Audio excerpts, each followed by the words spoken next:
اب آج کل امت مسلمہ خاص طور سے اسلامیان ہند مسلمانان ہند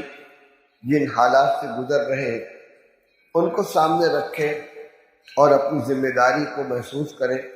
ہمیں ان حالات کے اندر کیا کرنا ہے۔ میرے بھائیوں، مدت سے ملک کے اندر فسادات ہوئے، جان مال کا نقصان ہوا، دکانیں جلی، مکانات جلے، لوگ گرفتار ہوئے، جیل خانوں میں گئے، ہاتھ پیر ٹوٹے، مقدمات چلے، لیکن وقت بہت بڑا مرہم ہوتا ہے۔ وقت گزرنے کے ساتھ ساتھ زخم بھر جاتے ہیں، آدمی بھول جاتا ہے۔ یہ بھولنا بھی اللہ کی بڑی نعمت ہے۔ اگر ہر درد ہر تکلیف ہمہ وقت یاد رہے تو زندگی گزارنا مشکل ہو جائے۔ لیکن اب صورتحال یہ ہے کہ ہماری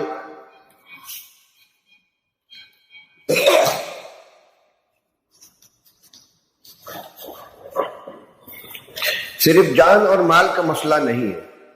اب براہ راست ہمارے ایمان پہ حملہ ہو رہا ہے، ایمان پہ ڈاکہ ڈالا جا رہا ہے، چھینا جا رہا ہے، تباہ کیا جا رہا ہے۔ اور یہ مفروضہ نہیں ہے، ہزاروں کی تعداد میں مسلمان بچیاں ایمان سے ہاتھ دھو کر غیر مسلم نوجوانوں کے ساتھ اپنا رشتہ استوار کر چکی ہے، کچھ شادی کے اس کے نام پر، کچھ ویسے ہی بغیر شادی کے، یا تو ان کا مذہب قبول کر کے یا بظاہر اپنے کو مسلمان باقی رکھتے ہوئے۔ یہ صورتحال رک نہیں رہی ہے اور کوئی علاقہ اس سے محفوظ نہیں ہے۔ بڑے اچھے اچھے گھرانوں کے اندر، دیندار گھرانوں میں، بلکہ یہاں تک معلوم ہوا مغربی یو پی میں ایسے خاندان میں اور ایسے علاقے میں جہاں علماء کی کثرت ہے، وہاں کی کئی بچیاں غیروں کے ساتھ چلی گئی۔ خود ہمارے بنارس میں زیادہ تعداد تو شمالی بنارس کے اندر ہے، اسکولوں میں کالجوں میں پڑھنے والی بچیاں جو ہائی اسکول کے بعد انٹر اور گریجویشن کے لیے یونیورسٹیوں میں کالجوں میں تعلیم حاصل کر رہی ہیں، جہاں مخلوط تعلیم کا نظام ہے اور لڑکے لڑکیاں ایک ساتھ پڑھتے ہیں۔ اس کے علاوہ کوچنگ سینٹر میں تیاری کے لیے جاتے ہیں۔ اور آج کل پرسوں ایک نئی چیز معلوم ہوئی کہ اس وقت بہت سے انگلش اسپوکنگ یعنی انگریزی بولنے کا فری سینٹر کھولا گیا ہے، جبکہ ان چیزوں کی بڑی بڑی لمبی لمبی فیس ہوتی ہے، لیکن مفت میں سکھانے کے لیے کوچنگ سینٹر کھولا گیا ہے اور اس میں بڑی تعداد کے اندر لڑکیاں جاتی ہیں، اور جو اس کے اندر گئی وہ ہاتھ سے نکل گئی۔ میں تمام بھائیوں سے گزارش کرتا ہوں، چاہے وہ اس علاقے کو ہوں چاہے اس علاقے کو ہوں، اپنی بچیوں کے اوپر خاص طور سے نظر رکھیں۔ اسکولوں میں پڑھنے والی بچیاں، ان کے اوپر نظر رکھیں۔ یہ ملٹی میڈیا موبائل جو سوشل ایکٹیویٹیز کے لیے دوسروں سے رابطہ قائم کرنے کے لیے ایک عام ذریعہ ہے، کیا کیا ہو رہا ہے اس پہ، کس سے رابطہ ہو رہا ہے، کس سے بات چیت ہو رہی ہے، کس سے تعلقات استوار ہو رہے ہیں، ماں باپ کو کوئی خبر نہیں ہوتی۔ لاک ڈاؤن کے زمانے میں آن لائن تعلیم کا جو سلسلہ شروع ہوا تو لوگوں نے اپنے بچوں کے ہاتھ میں موبائل دے دیے۔ اب جب ان کو چسکا لگ گیا موبائل کا، وہ ان کے ہاتھ سے چھوٹتا نہیں، لیکن بہت خطرناک نتیجہ اس کا سامنے آ رہا ہے۔ اس کے علاوہ ایک سبب اس بے راہبی کا اور بھی ہے، عمر کے کچھ تقاضے ہوتے ہیں۔ نبی کریم صلی اللہ علیہ وسلم نے حضرت علی رضی اللہ تعالیٰ عنہ کو خطاب کر کے ارشاد فرمایا تھا، یا علی لا تؤخر ثلاثا، علی 3 کام لیٹ مت کرنا، 3 کام میں تاخیر مت کرنا، الجنازۃ اذا حضرت، والصلاۃ اذا آنت، والأیم اذا وجدت لها کفوا۔ جنازہ جب تیار ہو کر آ جائے تو نماز میں دیر مت کرنا، جب نماز کا وقت ہو جائے تو تاخیر مت کرنا، یعنی جس نماز کا جو مستحب وقت ہے وہ آ جائے تو پھر تاخیر مت کرو۔ جنازہ تیار ہو کر آ جائے تو لیٹ مت کرو، اس میں بھی کوتاہیاں ہوتی ہیں۔ کسی ایک آدمی کے انتظار میں، کوئی بمبئی سے آ رہا ہے، کوئی بنگلور سے آ رہا ہے، 6 گھنٹے 7 گھنٹے جنازہ رکھا ہوا ہے، یہ سنت کے خلاف ہے، جلد از جلد دفن کرنا چاہیے۔ تیسری بات آپ نے یہ ارشاد فرمائی وَالْأَيِّمُ إِذَا وَجَدْتَ لَهَا كُفْوًا، غیر شادی شدہ بچی کے لیے جب مناسب رشتہ آ جائے تو پھر نکاح میں دیر مت کرنا۔ نبی کریم صلی اللہ علیہ وسلم کے ارشادات بڑے جامع ہوتے ہیں اور بہت دور رس نتائج کے اور فوائد کے حامل ہوتے ہیں۔ ایک مختصر سے جملہ ہے کہ اگر مناسب رشتہ آ جائے تو لڑکی کے نکاح میں دیر مت کرنا۔ آج کل کچھ قانونی دقتیں ہیں عمر کے اعتبار سے، لیکن اس عمر کے پار ہو جانے کے بعد تو کوئی رکاوٹ نہیں ہے۔ کالجوں میں پڑھنے کے لیے اور اونچے خاندان میں رشتہ کرنے کے لیے، اسی طرح رسم و رواج پورا کرنے کے لیے پیسوں کا انتظام کرنے میں کافی دیر ہو جاتی ہے نکاح کرنے کے اندر، لڑکوں کے اور اس سے زیادہ لڑکیوں کے۔ پھر جب ان کے جذبات بھڑکتے ہیں اور ان کو بہکانے والے مل جاتے ہیں تو ان کو غلط راستے کے اوپر لے کے چلے جاتے ہیں۔ مجموعے میں کہتے ہوئے شرم معلوم ہوتی ہے، لیکن یہ واقعات ہیں کہ ان کوچنگ سینٹروں میں جو بچیاں پڑھتی ہیں ان کو ان کے غیر مسلم دوست سیکس کے کیپسول کھلاتے ہیں، جس سے ان کے جذبات بھڑکتے ہیں اور پھر وہ غلط کاری کے شکار ہو جاتی ہیں، ان کے ساتھ ہوٹلوں میں جاتی ہیں۔ میرے بھائیوں، یہ شرم سے ڈوب بننے والی چیز ہے۔ اسی لیے آج ہمارے اکابر تمام کے تمام بہت زیادہ زور دے رہے ہیں کہ اپنے بچوں کی دینی تعلیم کا اہتمام کیا جائے، مکاتب میں ان کو پڑھایا جائے، خاص طور سے منظم مکاتب میں،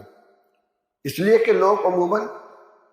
مدرسوں میں بچوں کو داخل نہیں کرتے۔ اسلامیہ مدرسہ ہے، رحمانیہ مدرسہ ہے، حمیدیہ رضویہ ہے، غریب بچے وہاں جائیں گے، لیکن جو خوشحال لوگ ہیں وہ انگلش میڈیم اسکول میں اپنے بچوں کو بھیجیں گے۔ اچھا ڈریس ہو، اچھی پوشاک ہو اور سج دھج کے وہ گھر سے نکلے، گاڑی آئے دروازے پر، ٹھیک ہے، اللہ نے دیا ہے، منع نہیں ہے، لیکن جہاں آپ ان کی دنیا سنوارنے کے لیے، اچھی تعلیم دلانے کے لیے اسکول میں بھیج رہے ہیں تو وہاں اس کا بھی اہتمام ہونا چاہیے کہ ان کی دینی تعلیم کا پورا نظم ہو۔ اب اس کی 2 صورتیں ہیں، یا تو آپ ایسے انگلش میڈیم اسکولوں کا انتخاب کریں کہ جہاں بچوں کی معقول دینی تعلیم کا نظام ہو، ان کو قرآن پڑھایا جائے، ان کو تعلیم الاسلام جیسی کتاب پڑھائی جائے، ان کو ایمان سکھلایا جائے، کلمہ سکھایا جائے، نماز سکھائی جائے، اردو زبان سکھائی جائے، وہ اپنا وہاں کا نصاب پورا کرنے کے ساتھ ساتھ ضروری دینی معلومات کے حامل بن جائیں۔ ایسے انگلش میڈیم اسکول میں بٹھائیے، کوئی حرج کی بات نہیں ہے، لیکن اگر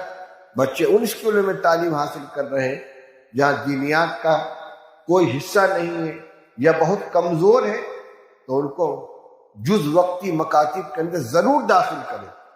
تاکہ ان کا قرآن درست ہو، ان کا کلمہ درست ہو، ایمانیات کو وہ جانے۔ بچپن کی تعلیم نقش کل حجر ہوتی ہے، بچے کو بچپن میں جو سکھایا جائے گا وہ پتھر کی لکیر بن کر اس کے دل کے اوپر نقش ہو جائے گا۔ اس لیے مکتبی تعلیم کا بہت زیادہ اہتمام ہونا چاہیے، اور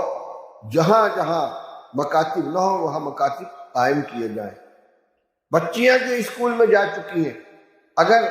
ان کا ابتدا میں دینی تعلیم کا کوئی انتظام نہیں کیا گیا ہے تو ماں باپ کی ذمہ داری ہے کہ گھر کے اندر ٹیوشن پڑھانے والی معلمات کو رکھ کر ان کو قرآن پڑھائیں، ان کو دینیات پڑھائیں، اور سب سے زیادہ ضرورت اس بات کی ہے کہ ان کی نگرانی کی جائے، ان کے موبائل کو چیک کیا جائے، اس کے میموری کو دیکھا جائے ان کے فون کی آمد و رفت کہاں ہو رہی ہے، ان کے میسج کو دیکھا جائے تاکہ پتہ چلے کہ ان کے تعلقات کن سے ہیں، کہاں آنا جانا ہے۔ اگر اسکول ہی بھی جا رہی ہیں تو سرپرست ساتھ میں جائیں اور ساتھ میں لے کر آئیں۔ اور صحیح بات یہ ہے کہ ہمارے بڑوں کے یہاں جو نظام تھا کہ بچیوں کو اتنی تعلیم دلائی جائے کہ وہ گھر گرہستی کو سنبھال سکیں، اردو دے جان لیں، تھوڑی سی ہندی، تھوڑی سی انگریزی، کچھ حساب کتاب، جو ہمارے اپنے انتظام کے جو مدارس ہیں، اپنے اسکول ہیں، 8 تک، زیادہ سے زیادہ 10 تک تعلیم کے بعد بھی ضرورت پوری ہو جاتی ہے۔ شاذ و نادر وہ بچیاں ہوں گی کہ جو اعلیٰ تعلیم حاصل کرنے کے بعد کہیں ملازمت کریں۔ اگر ان کی ملازمت اپنے کسی اسکول میں ہے کہاں تک تو ٹھیک ہے، لیکن وہ کسی سرکاری دفتر میں نہیں جائیں گی، وہ پولیس محکمے میں نہیں جائیں گی، آفس کے اندر نہیں جائیں گی، تو پھر یہ گریجویشن کی کیا ضرورت ہے؟ اس لیے ایمان کی حفاظت، اخلاق اور معاملات کی حفاظت ان کی اعلیٰ تعلیم سے زیادہ اہم ہے۔ اسی لیے بعض بڑوں کی زبان سے یہ جملہ نکلا کہ ایسی تعلیم سے تو جاہل رہنا بہتر ہے۔ ایک مسئلہ یہ کہنے کا ہے، دوسرا ایک فتنہ اس وقت میں شکیل بن حنیف کے نام سے چل رہا ہے۔ شکیل بن حنیف نام کا ایک شخص جو بہار میں پیدا ہوا اور اس نے دعویٰ کیا پہلے کہ میں مہدی علیہ السلام ہوں، اور پھر یہ دعویٰ کیا کہ میں عیسیٰ علیہ السلام ہوں، اور دھیرے دھیرے اس کے ماننے والے پیدا ہونے لگے، اور بڑی تیزی کے ساتھ ان کی تعداد میں اضافہ ہو رہا ہے۔ بنارس میں بھی اس کے ماننے والے آ چکے ہیں، اسکولوں میں، یونیورسٹیوں میں، جامعہ ملیہ میں، جواہر لال نہرو یونیورسٹی میں، ہمدرد یونیورسٹی میں، ان جیسی یونیورسٹیوں کے اندر ایک دو تعلیم متاثر ہو کر آہستہ آہستہ دوسروں کو متاثر کرتے ہیں۔ اس کے علاوہ مسجدوں میں نمازیوں کی شکل میں آ کر کانا پھوسی کرتے ہیں اور دوسروں کو اپنا ہمنوا بنا لیتے ہیں۔ وہ شکیل بن حنیف کے مہدی اور عیسیٰ ہونے پر ایمان لے آتے ہیں۔ میں نے ابھی رمضان مبارک میں ایک پیغام عام کیا تھا کہ مساجد کے ائمہ اور متولیان توجہ فرمائیں۔ معلوم جو ہوا ہے کہ شکیلی اعتکاف کے نام پر مسجدوں میں جا کر قیام کرتے ہیں اور نمازیوں کو بہکاتے ہیں۔ اس کے بعد کئی جگہ سے یہ اطلاعات آئی ہیں، اور بعض لوگوں نے ویڈیو بنا کر موبائل کے اوپر وائرل کیا ہے۔ آدمی پکڑے گئے ہیں، بڑی لمبی لمبی داڑھی، کرتا ٹوپی، دیندار کی شکل، اور وہ معلوم ہوا کہ کئی سال کی مسجد میں یہاں اعتکاف کر رہے ہیں، ایک اہل حدیث کی مسجد میں، ایک ہم لوگوں کی مسجد میں، اور ان سے مائک کے سامنے ان سے اقرار کرایا گیا۔ وہ کہتے ہیں صاف صاف کہ میں شکیل بن حنیف صاحب کو عیسیٰ بھی مانتا ہوں، مہدی بھی مانتا ہوں۔ عجیب بات ہے،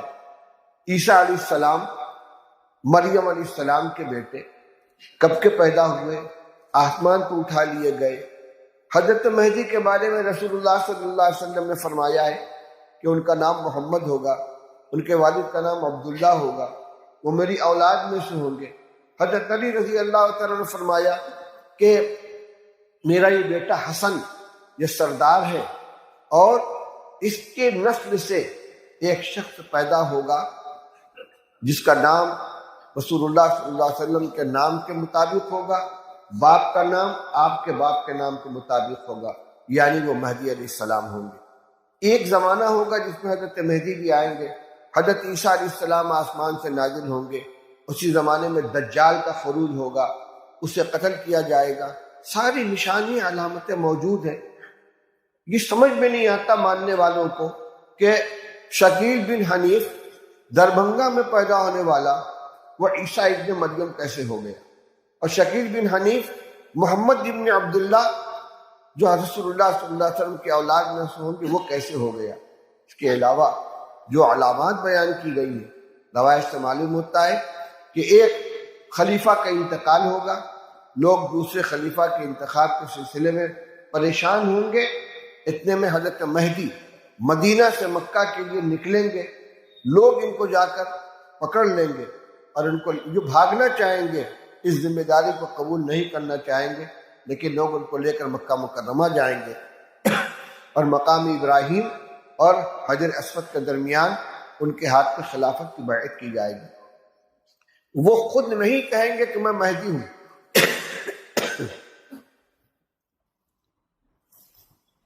لوگ ان کو مہدی کہیں گے، وہ اپنے مہدی ہونے کا دعویٰ نہیں کریں گے۔ اور جتنے جھوٹے مہدی پیدا ہوئے یہ پہلا مہدی نہیں ہے۔ محمد مہدی، محمد جون پوری ایک مہدی پیدا ہو چکا ہے کئی سو سال پہلے، اس کے ماننے والے مہدوی فرقہ کے مستقل موجود ہیں، وہ بھی مر کر چلا گیا قبر میں، نہ عیسیٰ علیہ السلام آئے نہ دجال نکلا، اور یہ بھی چھپ کر بیٹھا ہوا ہے ایسی جگہ کوئی اس کو دیکھ نہیں سکتا۔ جب کوئی اس کے اوپر ایمان لاتا ہے تو کئی مرحلوں سے گزرنے کے بعد خفیہ طور سے لے جا کر اس کے ہاتھ پہ بیعت کرائی جاتی ہے۔ ان ساری کھلی حقیقتوں کے باوجود جن کے جو بہکے ہوئے لوگ ہیں اس پر ایمان لا رہے ہیں، وہ ہمارے ہی جیسی شکل صورت والے لوگ ہوتے ہیں۔ اس لیے یہ مجمع عام میں یہ بات اس لیے کہہ رہا ہوں کہ خدا نہ خواستہ کوئی ایسا شخص اس طرح کی باتیں کرتا ہوا ملے تو ذمہ دار لوگوں کے پاس، علماء کرام کے پاس اس کو لے کر جائیں اور اپنے گھر والوں کو، اپنے بچوں کو، اپنی بچیوں کو ان سے بچائیں۔